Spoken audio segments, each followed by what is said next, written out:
also have 3 overflow spaces, and when we got here, 1 was taken and other 2 was empty. So we grabbed 1 and we did dry camping for the first time in our RV. Right. So that means no hookups, no electrical, no water.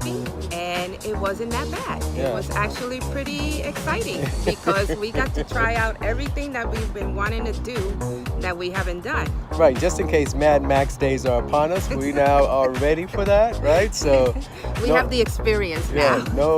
And it was pretty cool, and we did it on an Air Force base, so that's pretty good. So here's the video about Lackland Air Force Base in San Antonio, Texas.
Imagine it's gone, a distance is nothing.